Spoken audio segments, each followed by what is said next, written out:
नमस्कार सभी डॉक्टर्स को नमस्कार। नमस्कार नमस्कार। दिखने वाले दिखने वाले नहीं दिखने वाले सभी नमस्कार। नमस्कार जी, नमस्कार। नमस्कार। धन्यवाद। Good afternoon everyone. Thank you for joining today's session. अभी हमारे लेक्चरर जैसे जुड़ते हैं वंदना मैम, तो हम अपने सेशन को स्टार्ट करेंगे। अभी 3:03 हो रहे हैं। हम अगले 2 से 5 मिनट का और वेट करते हैं ताकि हम सारे एक बार जुड़ जाएं, ताकि फिर रिपीट करने की जरूरत न पड़ेगी, है ना। वंदना मैम भी जल्दी जुड़ जाएंगे अभी हमारे साथ। Thank you, Sanam. Today's topic, seminal vesicles. Seminal vesicle क्या है? मेल रिप्रोडक्टिव ऑर्गन्स का एक महत्वपूर्ण अंग। सभी अपने आप में महत्वपूर्ण है। सेमिनल वेसिकल होता क्या है? मेल रिप्रोडक्टिव सिस्टम की इंपॉर्टेंट ग्लैंड है। 1 पेयर होती है। लोकेशन साइड बाय साइड, एक राइट एक लेफ्ट, ब्लैडर के पीछे और प्रोस्टेट ग्लैंड के ऊपर स्थित होती है। सेमिनल वेसिकल वेस डिफरेंस से जुड़ी हुई होती है। काम क्या है इसका? फंक्शन। सेमिनल वेसिकल का मुख्य काम होता है, जो सीमेन होता है उसका एक बहुत बड़ा भाग बनाना। जो सेमिनल वेसिकल से स्रावित होता है फ्लूइड, इसका जो मुख्य काम होता है वो स्पर्म्स को एनर्जी देना। इसके अंदर इस जो सेमिनल वेसिकल जो स्रावित है फ्लूइड है, उसमें 3 चीजें मेन होती हैं: fructose, prostaglandins and alkaline fluid. Fructose sperm को ऊर्जा देने का काम करता है। स्पर्म को प्रोस्टाग्लैंडिन्स मूवमेंट करने में हेल्प करता है। और जो एल्कोलिन आपका फ्लूइड होता है, स्पर्म को एसिडिक एनवायरनमेंट प्रदान करने में हेल्पफुल होता है। ओवरऑल एवरेज 60 से 70% सीमेन का जो भाग है मुख्य रूप से सेमिनल वेसिकल्स से बनता है। सीमेन बनने की जो प्रक्रिया है, सबसे पहले टेस्टिस में स्पर्म बनते हैं। स्पर्म आपका एपिडिडाइमिस जो ऑर्गन है में मैच्योर होते हैं। वैस डिफरेंस से होकर सेमिनल वेसिकल फ्लूइड से मिलते हैं और आफ्टर बाद में इसके प्रोस्टेट ग्लैंड के फ्लूइड के साथ मिलकर सीमेन बनाते हैं। ये एक प्रोसेस है। टेस्टिस से आएगा एपिडिडाइमिस में, एपिडिडाइमिस से वैस डिफरेंस से सेमिनल वेसिकल में, और vesicle after prostate gland fluid में मिलकर आपका सीमेन बनता है। ये रोल है एक सेमिनल वेसिकल का कि इसके बिना आपका पूरा सीमेन एनालिसिस जो हम सीमेन देखते हैं वो नहीं बन पाता है। सेमिनल वेसिकल से जुड़े रोग कौन कौन से रोग होते हैं? Seminal vesiculitis and seminal vesicle cyst, ये 2 मुख्य रोग होते हैं सेमिनल वेसिकल्स के। सेमिनल वेसिकल्स में मुख्यतः 3 लेयर होती हैं। म्यूकोसा जो इनर लेयर कहलाती है, मस्कुलर लेयर मिडिल लेयर कहलाती है, एडवेंसिया या कनेक्टिव टिश्यूज ये आउटर लेयर कहलाती है। इनका क्या रोल है? जो म्यूकोसा इनर लेयर है वो आपका जो इपिथेलियम सेल है, स्किन का जो इसकी जो एपिथेलियम सेल्स होती हैं उसमें जो इनको भी हम अगर अलग अलग देखेंगे तो इपिथेलियम सेल्स भी कई उससे मिलकर बनी होती हैं। तो स्यूडो स्ट्रेटिफाइड कॉलमनर जो इपिथेलियल सेल है उससे बनी होती है। मैनी फोल्ड्स, इसके अंदर बहुत सारे फोल्ड्स होते हैं जिसमें आपका जो ल्यूमेन है वो इरेगुलर दिखता है। जो मस्कुलर लेयर है स्मूथ मसल्स से बनती है।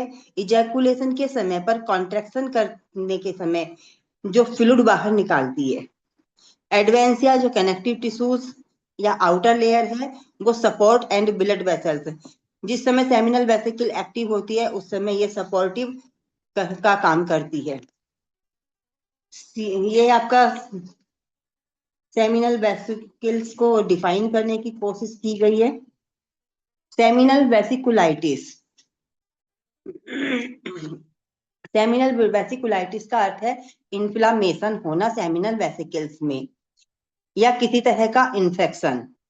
मेल रिप्रोडक्टिव ऑर्गन की बीमारी है, डिजीज है। लक्षण क्या होंगे इसको पहचानने के लिए? इजैकुलेशन के समय पेन, दर्द। सीमेन में कई बार आपको ब्लड दिखाई देगा। पेल्विक या लोअर एब्डोमेन में पेन दिखाई देगा। सीमेन में यदि ब्लड दिखाई देता है तो उसको हिमेटोस्पर्मिया कहा जाता है। पेशाब करते समय यूरिन आप थ्रू आउट जो पास करेंगे उसमें आपको बर्निंग सेंसेशन या जलन दर्द के साथ होगा, और सेक्सुअल वीकनेस भी आपको या डिस्कम्फर्ट आप महसूस करेंगे जो पेशेंट है। कारण सेमिनल वेसिकुलाइटिस आमतौर पर एक इन्फेक्शन से होता है। जैसे आपका यदि किसी पेशेंट को प्रोस्टाइटिस है, प्रोस्टेट ग्लैंड में इन्फ्लेमेशन है, तभी ये कर लो रहेंगे मतलब इसमें। सर माइक ऑफ कर लीजिए, आपस में आपको बात करनी है तो थोड़ा डिस्टरबेंस होता है अपनी बात कहने में। यूरिनरी ट्रैक्ट इन्फेक्शन के कारण भी हो सकता है, बैक्टीरियल इन्फेक्शन के कारण भी हो सकता है। टिल लॉन्ग टाइम, लंबे समय तक यदि यूरोजेनाइटल अनट्रीटेड इन्फेक्शन रहता है, यदि यूटीआई इन्फेक्शन बराबर बना रहता है तो ट्रीटमेंट ना करें तब भी आपका सेमिनल वेसिकल्स में इन्फ्लामेशन हो सकता है।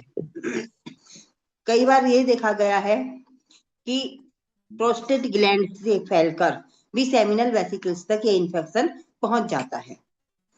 डायग्नोज कैसे करेंगे? इलेक्ट्रोहोम्योपैथी के अकॉर्डिंग आपने टेम्परामेंट एंड पल्स डायग्नोज करना है। इसके अलावा आपने टीआरयू का मतलब होता है ट्रांस रेक्टल अल्ट्रासाउंड। एक अल्ट्रासाउंड आप लेंगे, सीमेन एनालिसिस कराएंगे, यूरिन टेस्ट कराएंगे, और आवश्यकता होता है एमआरआई भी आप करवा सकते हो। ट्रीटमेंट में कॉमनली मेडिसिन S3C3 और इलेक्ट्रिसिटी पॉइंट नोट कर लीजिएगा, पॉइंट नंबर 20 एंड 22, इन पर आपने WE को अप्लाई करा। कॉम्प्लिकेशन क्या हो सकती है इसमें? सबसे पहले अगर यदि पेशेंट हिमेटोस्पर्मिया उसको ऑलरेडी है, सीमेन में ब्लड आ रहा है, या क्रॉनिक पेल्विक पेन उसको लंबे समय से बना हुआ है, इजैकुलेशन के समय दर्द हो रहा है, इसके अलावा इनफर्टिलिटी के भी चांस हो सकते हैं। इन्फ्लामेशन से आपका सीमेन की जो क्वालिटी है वो अच्छी नहीं रहती है, खराब हो सकती है, एब्सेस बन सकता है वहां पर। इन्फेक्शन यदि ज्यादा फैल गया है, आसपास के अंगों में है, तो प्रोस्टेट ग्लैंड एंड एपिडिडाइमिस ये ऑर्गन इफेक्टिव होते हैं साथ में। प्रिवेंशन क्या करना है हमें? इन्फेक्शन से बचाव, यूटीआई इन्फेक्शन से बचाव करना है, जेनाइटल हाइजीनिक रखनी है, अनप्रोटेक्टेड सेक्स से बचना है। टेक सफिशिएंट वाटर, पानी की जो पर्याप्त मात्रा है वो अपने बॉडी को देनी है आपने, जिससे कि अगर वाटर बैलेंस नहीं होगा बॉडी के अंदर तो यूरोजेनाइटल ऑर्गन्स जो यूटीआई इन्फेक्शन होता है वो बराबर बना रहेगा। यदि पर्याप्त मात्रा में पानी पीते हैं तो आपको यूटीआई इन्फेक्शन होने के चांस भी कम होते हैं, वो नॉर्मल एंड क्लीन रहता है। और यदि इन्फेक्शन हो भी तो बहुत कम मात्रा में, लो लेवल पर रहता है। पेशाब को लंबे समय तक रोकना नहीं चाहिए, जिससे कि अगर आप लंबे समय तक यूरिन पास आउट नहीं करते हैं तो बैक्टीरियल इन्फेक्शन होने के चांस रहते हैं, फिर आपको बढ़ते बढ़ते फिर ये आपका इसी तरफ बढ़ जाते हैं।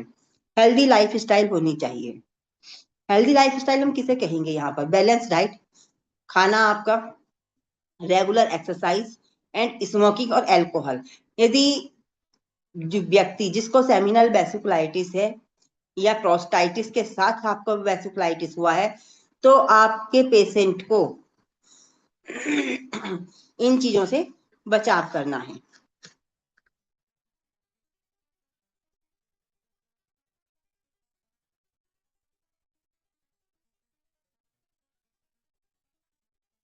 Seminal vesicle cyst, second disease की हम बात करेंगे जो अमन सेमिनल वेसिकल्स में आपकी पाई जाती है। एक स्थिति है जिसमें सेमिनल वेसिकल्स में फ्लूइड फिल्ड सिस्ट बन जाती है। जो सेमिनल ग्लैंड है वहीं पर अगर लिक्विड फॉर्म में कोई गांठ जैसी बन जाती है वो आपका फ्लूइड फिल्ड सिस्ट बन जाएगी, तो वहां पर सेमिनल वेसिकल सिस्ट कहलाएगा। कारण कंजेनाइटल डिजीज भी हो सकती है, इजैकुलेशन जो डक्ट है वहां भी ये ब्लॉकेज होने के कारण हो सकता है, इन्फेक्शन या इन्फ्लामेशन के कारण भी हो सकती है, near by organs any disease किसी और रोग के कारण भी अगर वहां पर ये प्रॉब्लम है हो सकता है। सिम्टम्स कभी कभी हमें लक्षण दिखाई नहीं देते हैं, लेकिन कुछ केसेस में देखा गया है कि इजैकुलेशन पेन, सीमेन में blood, pelvic pain, infertility problem और यूटीआई प्रॉब्लम, ये कॉमन सिम्टम्स आपको देखने को मिलेंगे। डायग्नोज के लिए जैसे अभी आपका सेमिनल वेसिकुलाइटिस के लिए बोला गया बताया, वैसे ही आपने इसमें भी वही टेस्ट रिपीट करने हैं, MRI, semen analysis and TRU, transrectal ultrasound, plus diagnose. इसके साथ साथ टेम्परामेंटल स्टडी भी आपने करनी है, जिससे कि पेशेंट को टेम्परामेंट रेमेडी भी देकर 80-90% हम उसको कवर कर सकते हैं। ट्रीटमेंट के लिए S3C3 कॉमन मेडिसिन, इसके अलावा अगर आपको आवश्यकता अनुसार उसको जो प्रॉब्लम है उसके अनुसार सपोर्टिव मेडिसिन दीजिएगा। Point number 20 and 22 perineum and sacral, ये आपका WE अप्लाई करवानी है क्योंकि न्यूट्रल पॉइंट है, WE बेस्ट। कॉम्प्लिकेशंस क्या होंगे यहाँ पर? यदि सिस्ट बराबर बनी हुई है, ट्रीटमेंट नहीं है, तो कई बार सिस्ट के कारण ब्लीडिंग हो सकती है, स्पर्म मूवमेंट में एंड स्पर्म की जो क्वालिटी है वो प्रभावित हो सकती है। पेन फॉर इजैकुलेशन, जिस समय सीमेन को इजैकुलेट किया जाता है उस समय पर इजैकुलेट डक्ट में पेन हो सकता है। डिस्कम्फर्ट आप महसूस करेंगे सेक्सुअल एक्टिविटी के दौरान। लार्ज सिस्ट, यदि सिस्ट छोटी है तो कोई विशेष दिक्कत नहीं होती, लेकिन अगर बड़ी है तो आसपास के अंगों पर भी ये दबाव डाल सकती है, जैसे आपका यूरिनरी ब्लैडर पर या यूरेथ्रा में पेशाब करने में कठिनाई होगी, पेन दर्द के साथ होगा, जलन वगैरह बनी रह सकती है। इन्फेक्शन, सिस्ट में किसी भी प्रकार का इन्फेक्शन होने से सेमिनल वेसिकुलाइटिस में बदल सकता है। यदि पेशेंट को सेमिनल वेसिकल सिस्ट है, वेसिकुलाइटिस नहीं है, और ये बराबर बना हुआ है, सिस्ट का आकार बढ़ता जा रहा है, तब ये वेसिकुलाइटिस में बदल सकता है। अभी हमने सेमिनल वेसिकल कुलाइटिस और सिस्ट के डिजीज की बात की, साथ में क्योंकि यहाँ पे प्रोस्टाइटिस भी इंक्लूड हुआ है, तो इन तीनों में डिफरेंस कैसे पहचानेंगे कि ये वेसिकुलाइटिस का पेशेंट है या सेमिनल वेसिकल सिस्ट है या प्रोस्टाइटिस है? हमें मेन एक लाइन में आपको मैं बताना चाहूंगा, यहाँ पर याद रखने वाली बात भी है, इन्फेक्टेड ऑर्गन से हमें पहचानना है पहली बात। तो पहला की पॉइंट है इन्फेक्टेड ऑर्गन, सेमिनल वेसिकुलाइटिस में और सेमिनल वेसिकल सिस्ट में सेमिनल वेसिकल्स इन्फेक्टेड होगा, प्रोस्टाइटिस में प्रोस्टेट ग्लैंड जो है वो इन्फेक्टेड होगी।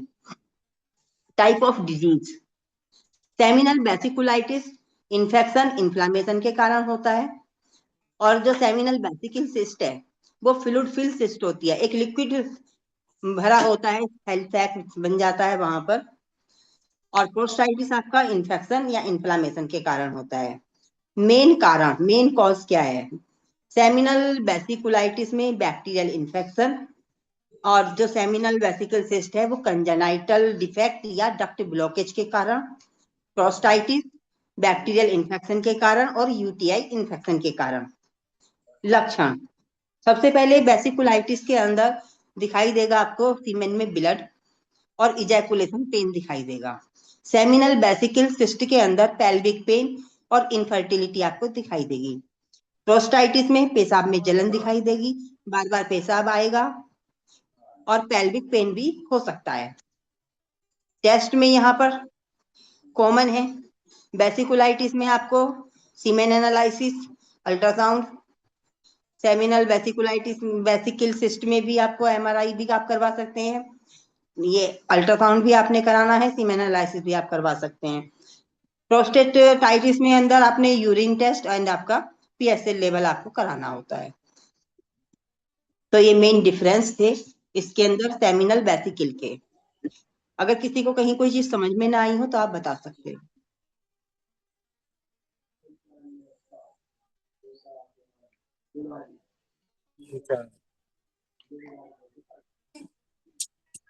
नमस्ते मैडम।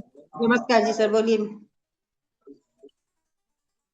मैडम एक समस्या है, एक महिला को 5 बार हैबिचुअल एवर्सन हो चुका है। सर हम अभी टॉपिक की बात कर रहे हैं, किसी पेशेंट की चर्चा नहीं करेंगे सर। अभी जो हमने सेमिनल वेसिकुलर ऑर्गन के ऊपर हमने चर्चा की है, आपको मैंने डिक्टेट करने बताने की कोशिश की है। अगर इससे संबंधित कोई क्वेश्चन है तो बताइए। ये तो वो आप तो ठीक है मैडम, हाँ, लेकिन एक समस्या आया है तो फिर उसका भी कुछ निदान हो। आपको जैसे कि बताया गया है कि पेशेंट डिस्कशन हम अनाउंस करते हैं कि आप पेशेंट को डिस्कस कीजिए, है ना? मैं टाइम आपका जो डिस्कशन होगा उस समय में लाइन पर बने रहेंगे। अगर सनम जी आपको सही से समझा पाते हैं ठीक है, नहीं तो मैं आपको ऑनलाइन में आपको बताने की उस समय हम उस सेशन में हम कोशिश करेंगे। जी मैम। जी जी नेक्स्ट। जी। नमस्कार मैडम। नमस्कार सर। आपका सेशन बहुत बढ़िया रहा मैम। Thank you. मैम अभी यूरिन टेस्ट में ये देखिए इसमें जो हम क्या डिस्कस एलिवेशन करते ज्यादा हैं, दिखाएगा? पहले तो रूटीन माइक्रोस्कोपिक ले, कल्चर की आवश्यकता नहीं है, क्योंकि रूटीन माइक्रोस्कोपिक से भी हमें पता लग जाता है। यदि बहुत ज्यादा क्योंकि हमें कोई एलोपैथी ट्रीटमेंट तो देना नहीं जो हम कल्चर की तरफ जाए। कल्चर में क्या होता है, वो एंटीबायोटिक्स और पेन किलर वगैरह जो भी मेडिसिन आती है वो एंटीबायोटिक्स ही तो आते हैं, कि कौन सी मेडिसिन काम करेगी कौन सी नहीं करेगी, नॉर्फ्लॉक्स काम करेगा कि कोई और काम करेगा। उनकी परसेंट लेवल ही तो देखी जाती है कि कौन सा मेडिसिन ज्यादा इफेक्टिव है पेशेंट के ऊपर, रेसिस्टेंस नहीं हो रहा हो। हमारे यहाँ तो ऐसी कोई मेडिसिन है ही नहीं जो रेसिस्टेंस हो। इलेक्ट्रोमैग्नेटिक में हमें ट्रीटमेंट करना है तो रूटीन केवल हमें पेशेंट की संतुष्टि के लिए करवाना होता है। अगर अच्छा मैम। आपका पेशेंट आपके दिमाग से चल रहा है, जो आप कह रहे हैं, पेशेंट को आप अच्छे से समझ चुके हैं कि जैसा मैं कह रहा हूँ पेशेंट वैसा करता जा रहा है, तो पेशेंट आपका जल्दी क्योर होता है। केवल ये आपने कोरिलेशन करने के लिए कि जो मैंने कहा वही उसकी रिपोर्ट में भी आया, उससे पेशेंट का क्या होता है, पेशेंट का दिमाग आपकी तरफ सेट होता है कि डॉक्टर ने जो कहा वो सही कहा, बिना किसी उसके बता दिया पहले ही। तो आगे हमें अगर मॉडर्निटी की सिस्ट तरफ बढ़ा जाने की रहेगा तो कम ही उसको रिडक्शन आवश्यकता करने में। पड़ती है। हाँ हाँ मैम। लेकिन ये क्रॉनिक और क्रिटिकल कंडीशंस होती हैं तो कई बार हमें टेस्ट ले लेने चाहिए। ऑलरेडी ऐसी कंडीशन के जो पेशेंट होते हैं वो ऑलरेडी टेस्ट रिपोर्ट करा के आते हैं आपके पास, तो जिस समय वो आपके पास आ रहा है तो उसकी अगर आपने पुरानी रिपोर्ट भी देखी है, उसके आधार पे अगर आप ट्रीटमेंट भी शुरू कर रहे हैं तो लेटेस्ट कंडीशन क्या है, पोजीशन क्या है उस पेशेंट की, वो तो आपको पता होनी चाहिए ना, इसलिए आपने टेस्ट कराने हैं बस। अच्छा मैम, बाकी तो थैंक पल्स डायग्नोज मैं ये समझता हूँ जो भी लोग हमारे ये प्रैक्टिशनर जुड़े हुए हैं पल्स डायग्नोज करते होंगे, नहीं करते हैं तो करना चाहिए जितना भी आपको आता है। जी। Any more? मैम। सिस्ट रहेगा तो रिडक्शन करने में इसके साथ क्या मिला सकते हैं मैम? क्या करने के लिए सर? नहीं, सिस्ट अगर हमको सिस्ट फाइंडिंग्स रहता है तो अभी वो नहीं सिस्ट मैंने बताया ना, कॉमन मेडिसिन तो हमारी इलेक्ट्रिसिटी ही चलेगी। इलेक्ट्रिसिटी पॉइंट जो अनसन पॉइंट है हमारा वो 20 और 22 दो मैंने इसके अंदर बताए हैं आपको।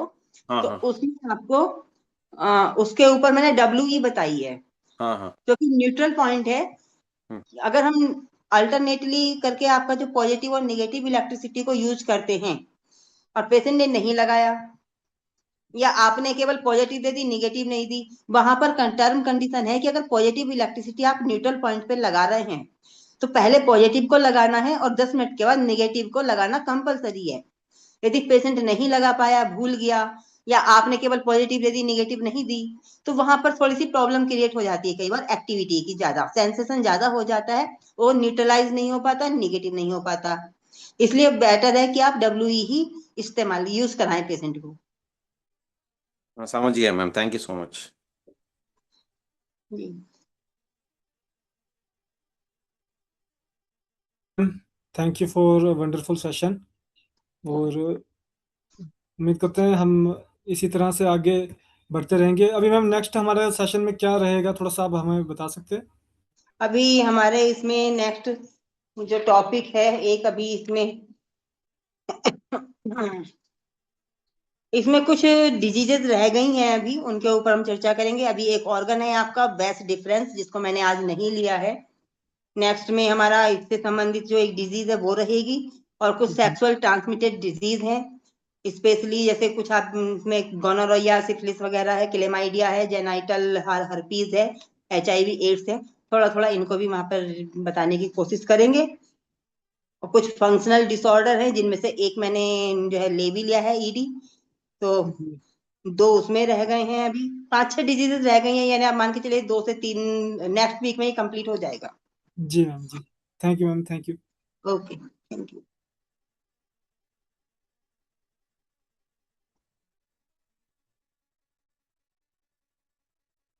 ओके, तो हम आज अपने सेशन के नेक्स्ट पार्ट की तरफ को चलेंगे। आज भी हमारे दो ही सेशन पार्ट थे, एक हमारा गेस्ट लेक्चर वंदना मैम का, और दूसरा जो हम कैंसरसों को डिस्कस कर रहे हैं प्लांट बेस पे उसका रहेगा। उसके अलावा किसी भी अगर डॉक्टर साहिबान का पेशेंट कंसल्टेशन है कोई भी, तो प्लीज़ वो अपना पेशेंट कंसल्टेशन रेडी कर ले, ताकि जब हमारा ये लेक्चर पार्ट ख़त्म हो तो उसके बाद हम पेशेंट कंसल्टेशन कर सके आपस में। Thank you. तो कल हमने 4 प्लांट जो हमारे कॉमन प्लांट्स हैं C1 to C17 के, उसको हमने स्टडी किया, और उसके हमने properties, temperamental and psychological indications, उसको हमने पढ़ने की कोशिश की। मेटाबॉलिक इंडिकेशंस, इसके रिगार्डिंग हमने इंफॉर्मेशन आपस में डिस्कस की।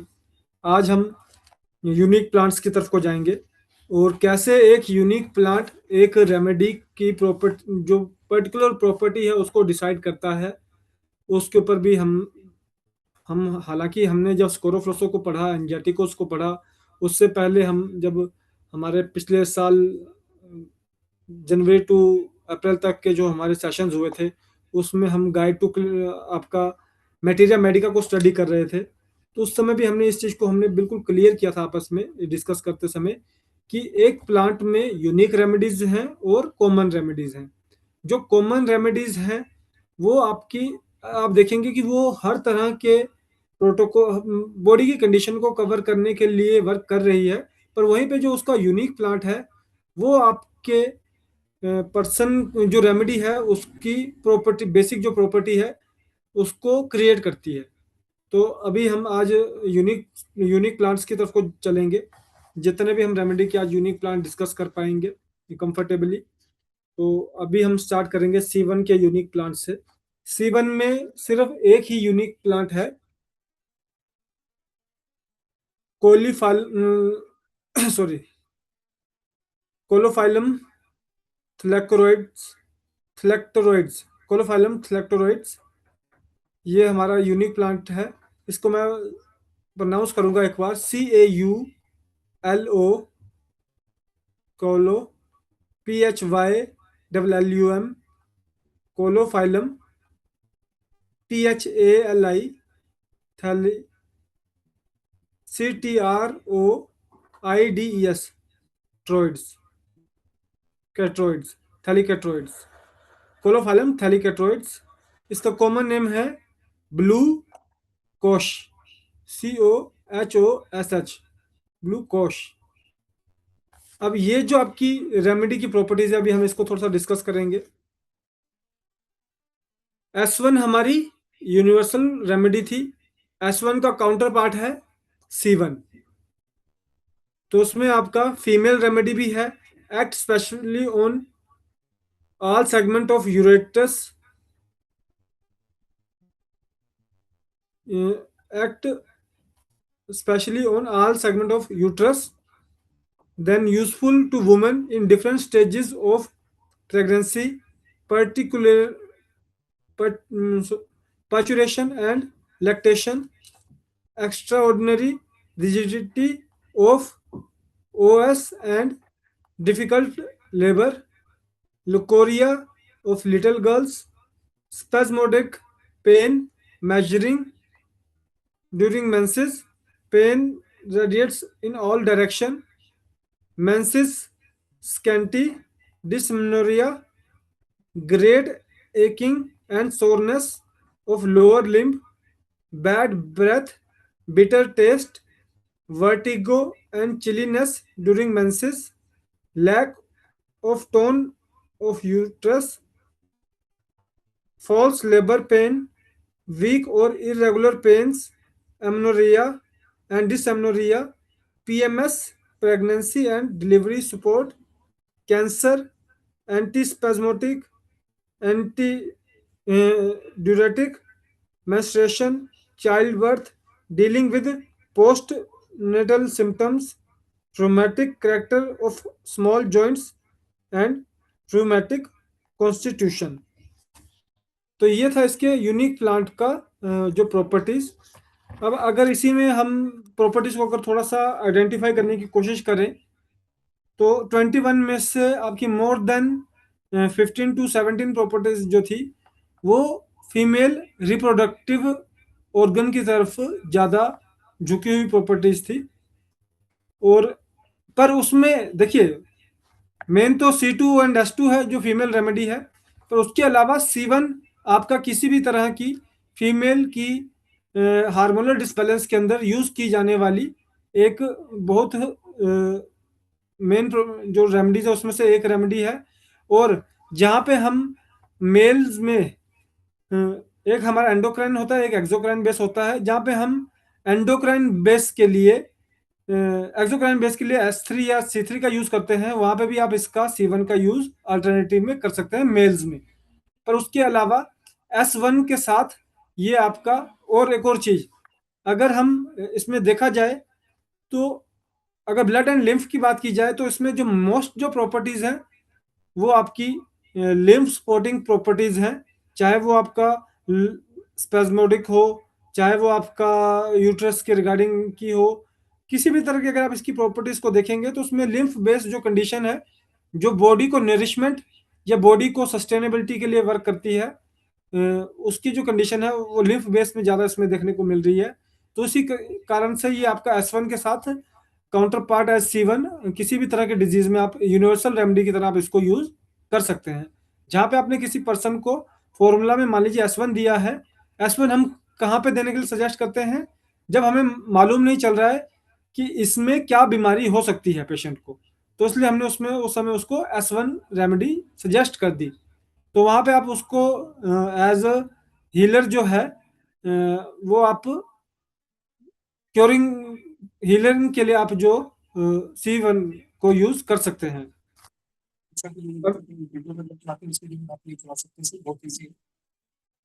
अब अगर बात की जाए इसके टेम्परामेंटल इंडिकेशन की तो वो आपका fretful, irritable and apprehensive, nervous, excitable, easily displease, ये इसके टेम्परामेंटल इंडिकेशन है, साइकोलॉजिकल एंड टेम्परामेंटल इंडिकेशन है। और इसका जो यूज है वो सिर्फ C1 के अंदर होता है और किसी रेमेडी के अंदर यूज नहीं हो रहा है। तो यहाँ पे हमें 114 में से एक और ऐसा प्लांट मिल गया जो सिंगल रेमेडी में यूज होने वाला प्लांट है, C1। नेक्स्ट है हमारा यूनिक प्लांट C2 का। C2 में हमारे दो यूनिक प्लांट हैं। फर्स्ट है आपका equisetum arvense, EQUISETUM, equisetum arvense, ARVENSE। इसका कॉमन नेम है horse tail, HORSE, horse, TIL, tail. अब इसकी प्रॉपर्टीज पे हम जाएंगे।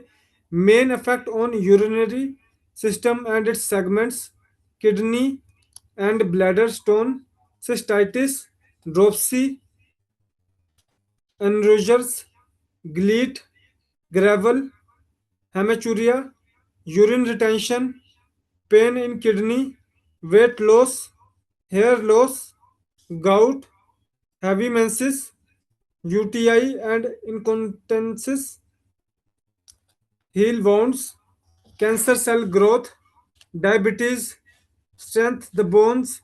It contains silicon which plays role in strengthening the bones. Osteoporosis, hyperuricemia, bladder cramps, nephritis, facilitates excretions of toxic elements, elimination metabolic waste by kidney, hemorrhagic condition of bladder and kidney, osteoporosis and bone fracture, connective tissue repair, enlargement of prostate glands and prostatitis, rheumatitis and arthritis, externally used on wounds and burns, carcinoma of uterus, bedwetting in children who dreamed of microtion, control over bladder and rectum in case of general paralysis, flushes out the increased level of body toxin, keep the blood healthy and kidney clean to toxin buildup, hair, skin, nails, repair the body tissue, diuretic, eliminate extra water from body, reduce metabolic and hormonal edema during menopause. It has been established that administration of silica acid causes leukocytosis increased in WBC. It helps to guard against fatty deposition in arteries. It influences on the lipid metabolism, so leads to potential benefit for cardiovascular problems.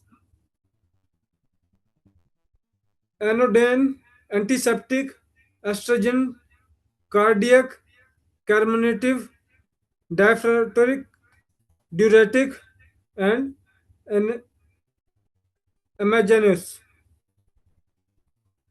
इसकी temperamental ये थे इसके properties.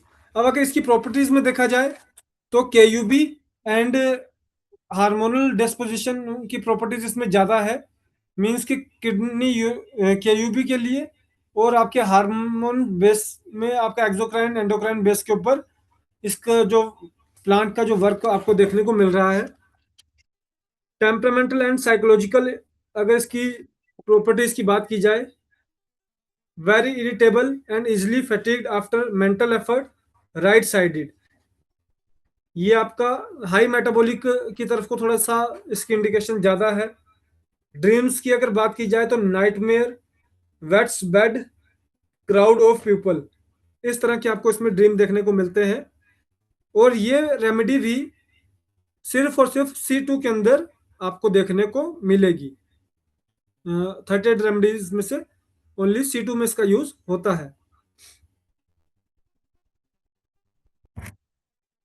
Next हमारी C2 की जो unique remedy है petroselinum sativum, PETROSELINUM, petroselinum sativum, SATIVUM, sativum.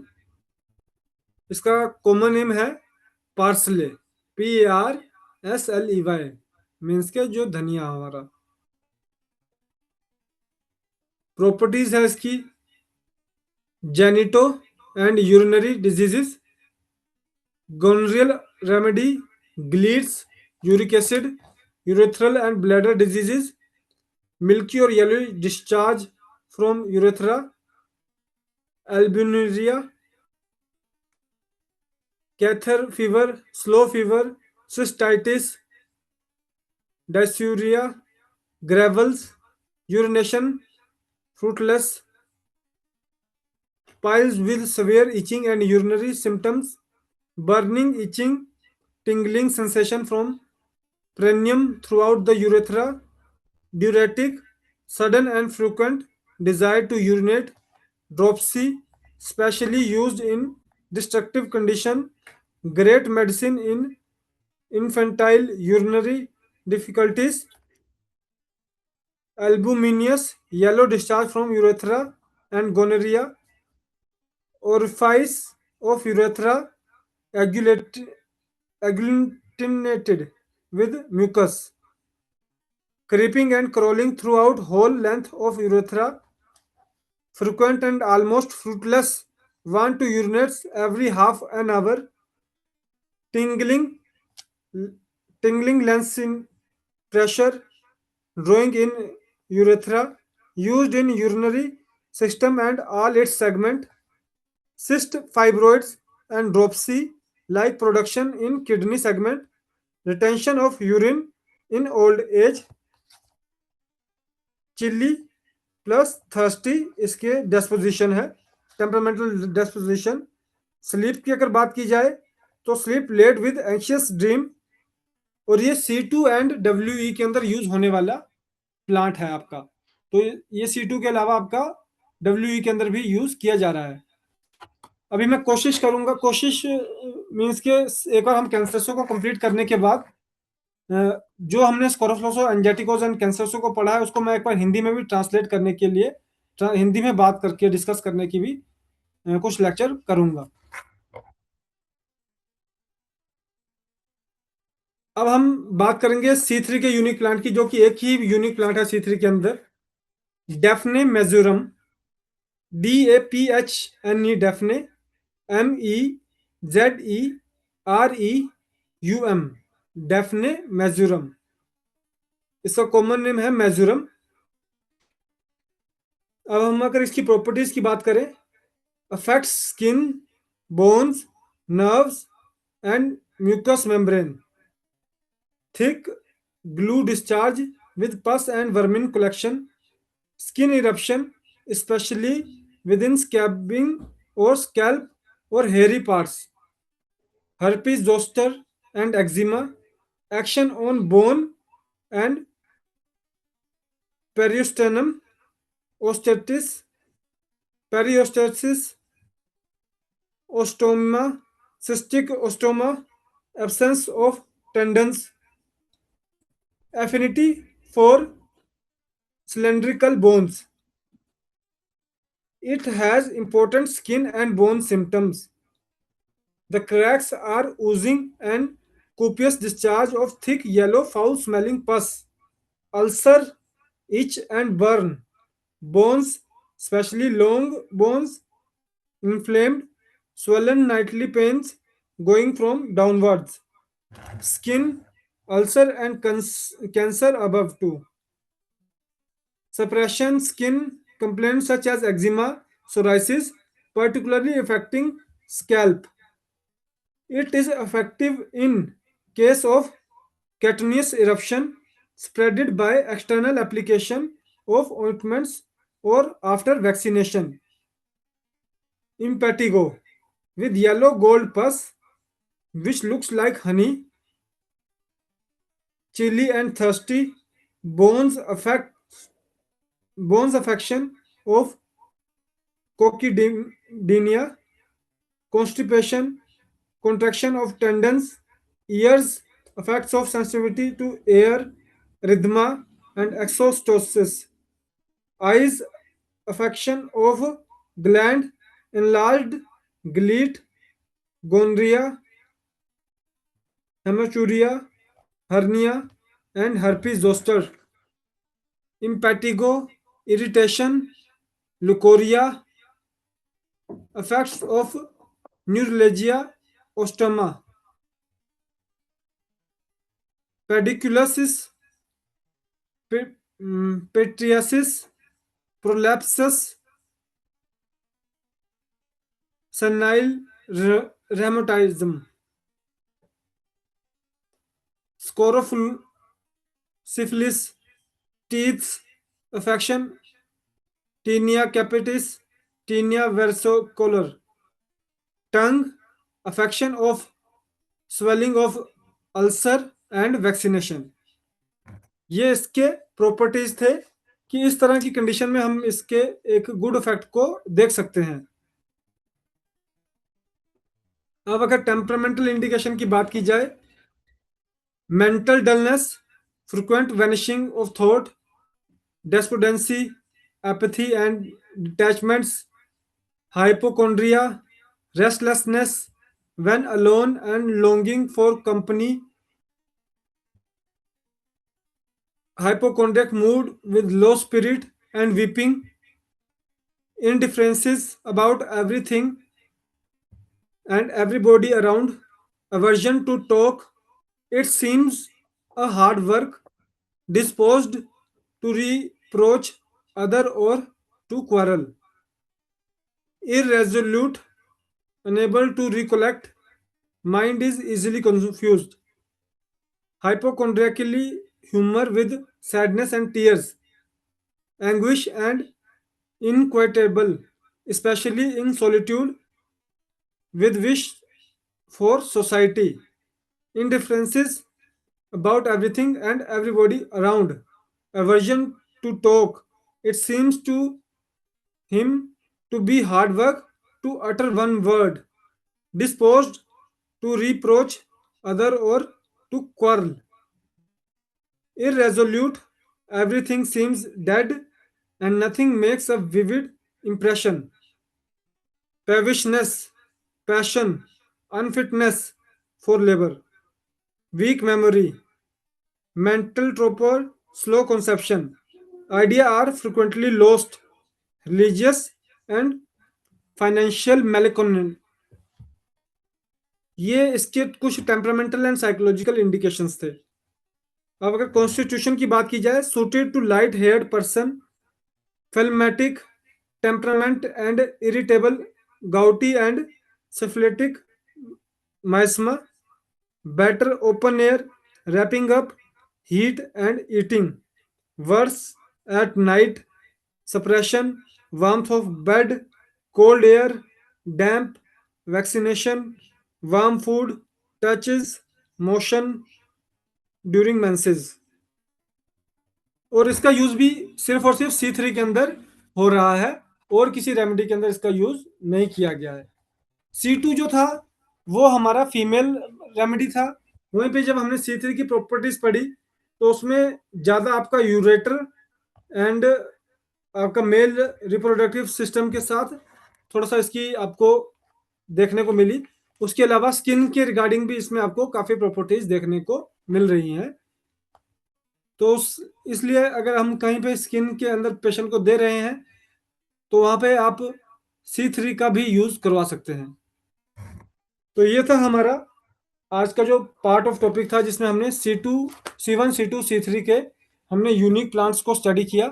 Total हमने इन 4 plants को स्टडी किया है। नेक्स्ट लेक्चर में हम इससे आगे बढ़ेंगे।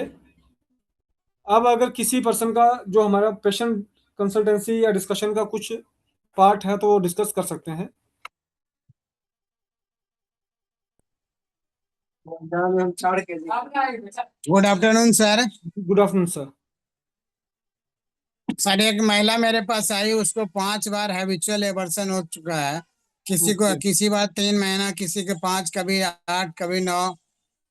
जी सर, क्या हमने ये केस पहले डिस्कस किया है? जी हमने क्या ये केस पहले कभी डिस्कस किया है? नहीं, केस कभी डिस्कस, लेकिन मेरे पास सर आया तो इसलिए आपके पास हम रखे ये प्रस्ताव। ओके, तो इनके कोई रिपोर्ट्स वगैरह भी है जैसे कि अल्ट्रासाउंड या कोई ऐसी चीज?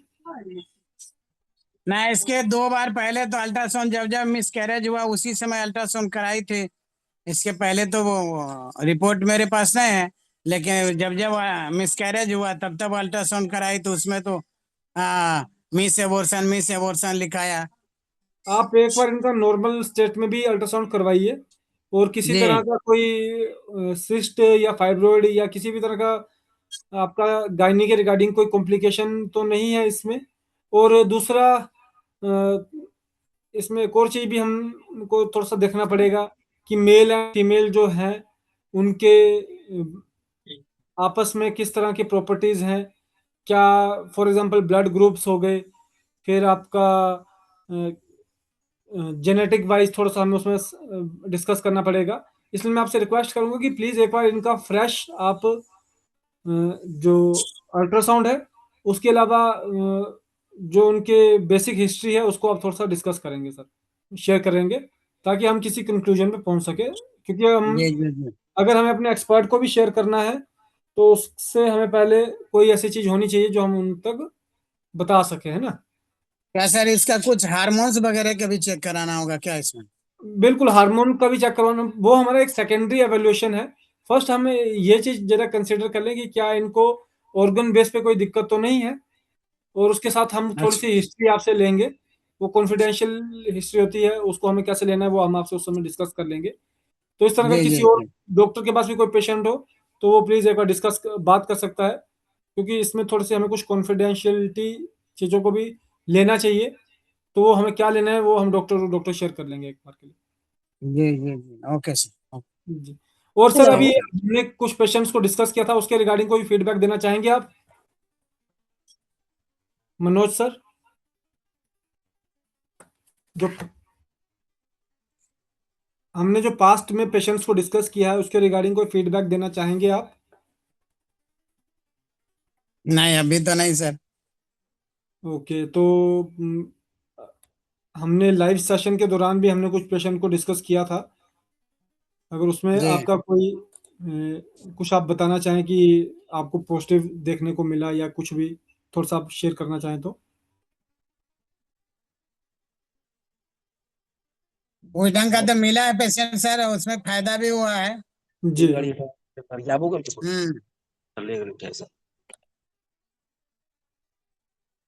चलिए, प्लीज मैं आपसे रिक्वेस्ट करूंगा कि आप जो भी person company customer care services का जुड़े हैं वो हमारे जो सेशन में भी जुड़ते हैं, तो प्लीज वो अपना कुछ प्रिपेयर भी करें ताकि हम लोग थोड़ा सा डिस्कस कर सकें, है ना। नेक्स्ट किसी डॉक्टर साहबान का कोई केस हेलो, डिस्कशन या कोई। Yes good afternoon sir. जी, गुड आफ्टरनून मैम। सर एक पेशेंट है, 31 ईयर्स एज है उनकी। जी उनके यूरिन ब्लैडर में 20 mm की स्टोन है सर। जी इससे पहले उन्होंने 5 से 6 बार सर्जरी करवाई है इसकी। ओके तो अभी फिर से डॉक्टर्स उनको सर्जरी का ही सजेस्ट कर रहे हैं। तो अभी मेरे पास रिपोर्ट आई है, मैंने आपको व्हाट्सअप भी की है रिपोर्ट। जी तो अभी उनको पेन है सर बहुत ज़्यादा, तो इसके लिए आप ट्रीटमेंट इनका शुरू कर सकते हैं। जी, आप इसमें ट्रीटमेंट शुरू कीजिए विद तो हॉट इसका compress of S6C1YE। S6C1YE। YE okay, और जी, ट्रीटमेंट क्या देंगे सर इनको? बुक वाला किडनी स्टोन का किडनी ट्रीटमेंट देंगे आप। किडनी स्टोन का। जी ओके सर। और कंप्रेस से भी अगर पेन नहीं रुकी सर तब? मैम, इनको रेगुलर पेन होता है? नहीं सर, अभी कुछ दिनों से पेन हो रहा है, कल से काफी ज्यादा है। मेरे पास उससे तो आज ही पहले रिपोर्ट। जब काफी ज्यादा से पहले भी इनको पेन होता तो ये क्या कर रहे थे? पेन किलर लेते थे या इंजेक्शन करवाते थे, क्या कर रहे नहीं थे? सर, कुछ नहीं। इनका तो जब पेन होता है तो तभी अल्ट्रासाउंड करवाते हैं, तो देखते हैं कि उसमें स्टोन काफी बड़ी बनी हुई है, तो ये सर्जरी ही करवाते हैं। अभी भी सर्जरी के लिए आज। कितने समय से इनको ये दिक्कत है? इतना तो सर मुझे नहीं पता। आज भी ये गंगानगर गए हुए हैं कुछ और रिपोर्ट्स करवाने के लिए। मेरे पास सिर्फ अभी अल्ट्रासाउंड आई है, शाम तक शायद पेशेंट आएगा खुद मेरे पास। जी, तो नोटिस अभी। आप जब ये पूरे एक बार आपके पास रिपोर्टिंग आ जाए इनकी, जी बाकी पर सर। जो हम अभी स्टार्ट करेंगे वो 100% एंड डेफिनेटली किडनी स्टोन का ही ट्रीटमेंट स्टार्ट करेंगे। Okay sir. इसमें हेप्टोमेगली वगैरह ऐसी कोई चीज तो नहीं है साथ में इनको? नो सर, नो, बाकी सारी रिपोर्ट नॉर्मल है, सिर्फ यही है। किडनी स्टोन ही आता है? जी sir. Okay ma'am. Kidney stone भी नहीं है सर, यूरिनरी ब्लैडर के यूरिन अंदर है। ब्लैडर पहुंच गया है ना? जी सर। जी वहीं बनती है हर बार, वहीं इनको पता चलता है कि वहीं है सिर्फ। ओके, तो किडनी में भी कोई भी उसमें स्टोन का कुछ भी नहीं आ रहा है ना? नहीं सर, कोई हाइड्रोनेफ्रोसिस, कोई स्वेलिंग वगैरह, कोई श्रिंक या साइज बड़ा, ऐसा कुछ नहीं आ रहा। सब ओके आ रही है रिपोर्ट। ओके, कोई इशू नहीं। आप एक बार जो रिपोर्ट करवाने गए हैं क्या बेस पे करवाने गए वो भी एक बार शेयर कर दीजिएगा, तो जी। फाइनल अगर मान ली कोई चेंजेस करने हो।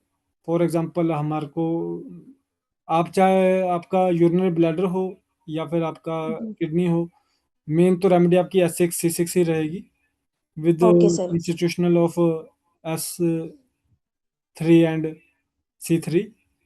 ओके। पर अभी पहले जो स्टार्ट करेंगे वो S6C6 से ही स्टार्ट किया जाएगा। Okay sir. Okay, thank you sir. जी थैंक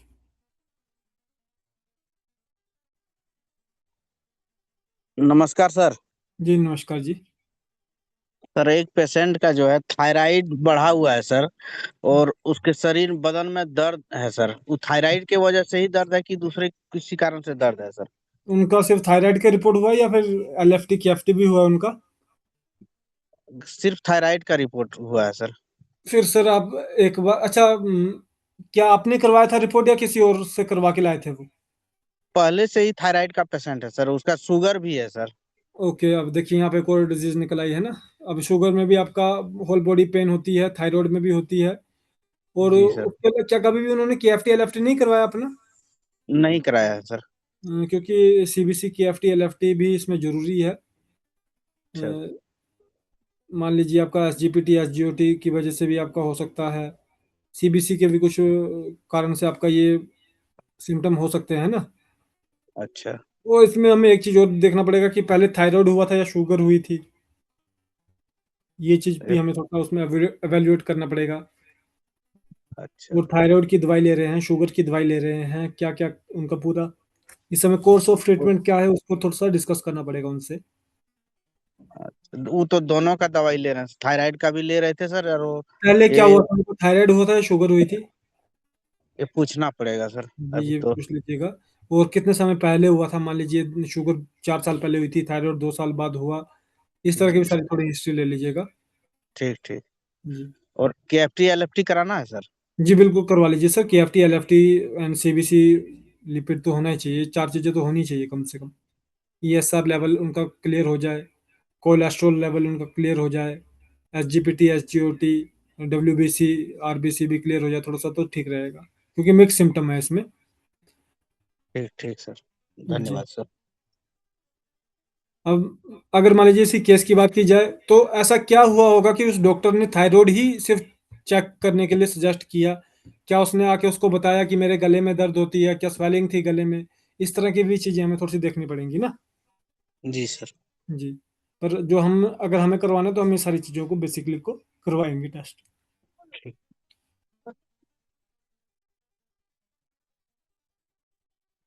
नेक्स्ट प्लीज।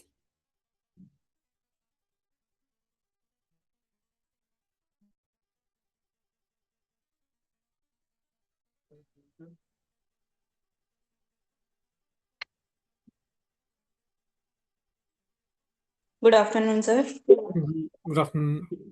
सर मेरे पास एक पेशेंट है जिनके ब्रेस्ट के ऊपर गांठ है, छोटी सी है। उनको कुछ टाइम पहले ही पता चला है, तो उसके लिए क्या दे सकते हैं? उनकी सारी जांचें हो गई है, सारी नॉर्मल है। ओके,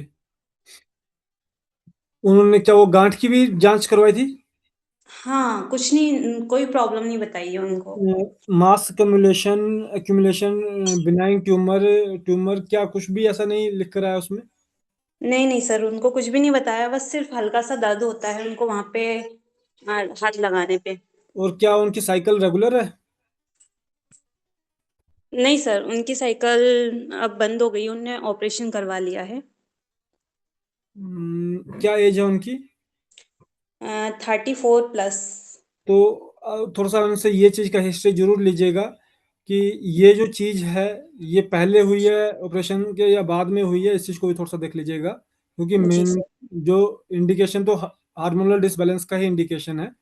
सर बाद में हुई है वैसे, मुझे यहाँ तक पता है, जी फिर क्योंकि वो उनका ऑपरेशन काफी टाइम पहले हो गया था।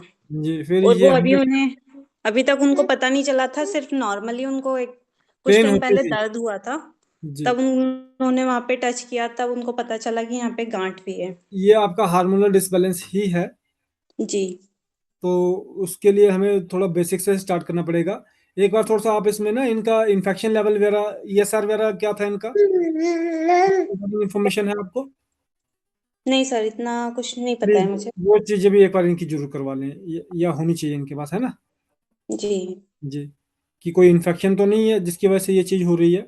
और हार्मोनल दो ही चीजें हो सकती है, या हार्मोनल हो, पेन हो रही है और फीमेल है, और आपका रिप्रोडक्टिव और उसके फीमेल ऑर्गन जेंटल ऑर्गन्स की तरफ को ही है उसमें, तो कहीं जी। ना कहीं पे आपका हार्मोनल डिसबैलेंस हाँ जो सर, उनको झाइयाँ भी है, चेहरे पे झाइयाँ काफी ज्यादा आ रही है। जी बिल्कुल ये 100% हार्मोनल डिसबैलेंस का ही केस है। तो ओके। अगर इसमें हमें और देना हो तो कोलेस्ट्रॉल बताया था, बस उनको जी कोलेस्ट्रॉल बढ़ा है, बाकी और कोई मैम, प्रॉब्लम नहीं है।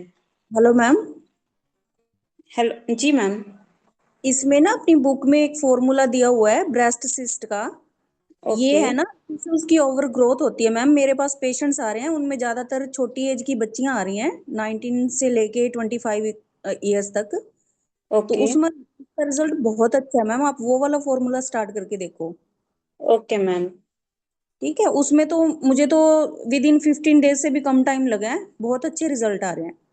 ठीक है ma'am, thank you. Over growth हो रही है। अभी मेरे पास रिसेंटली जो एक केस चल रहा है उसमें एक साइड ब्रेस्ट में 6 गांठ है और एक साइड 2 है। जी। ठीक है, उनको मैं यही दे रही हूँ, उनका 1 मंथ में तो बहुत अच्छा रिजल्ट मिला। अभी सॉफ्ट है ब्रेस्ट, उनकी कोई पेन नहीं है, कोई गांठ नहीं है। हाँ हाँ। ब्रेस्ट में नहीं है मैम, वो उनको ब्रेस्ट के ऊपर है, मतलब अपने ये जो चेस्ट हड्डियां एरिया। होती है, हाँ उससे थोड़ा सा नीचे। अच्छा रिजल्ट है उसका, आप वो शुरू करके देखो एक बार। Okay okay, thank you. Okay. Anyone else?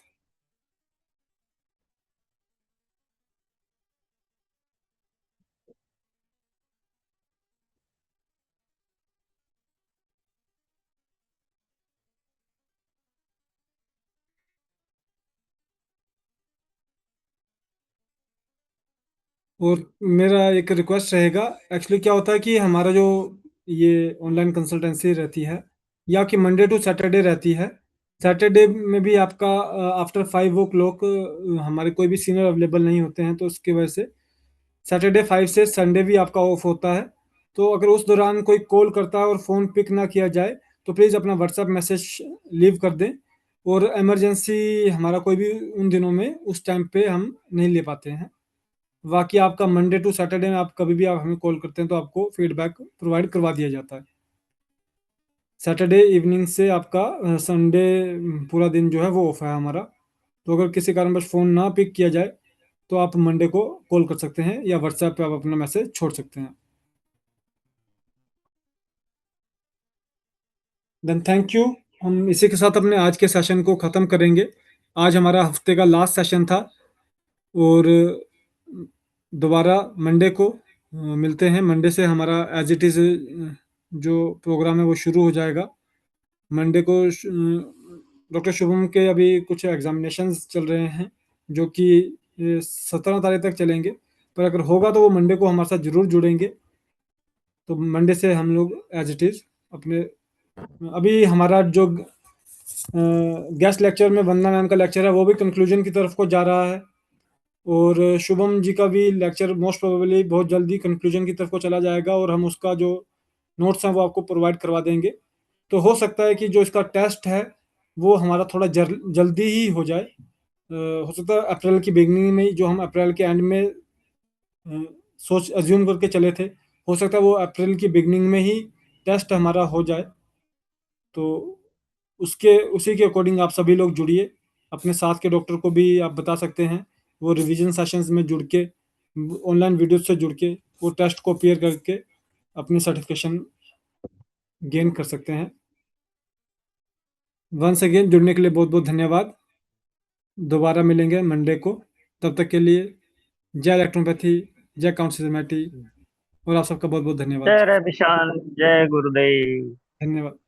नमस्ते सर, नमस्ते। नमस्कार जी सभी को नमस्कार। जय रविशान। धन्यवाद सर, आप सबके प्यार के लिए बहुत बहुत धन्यवाद।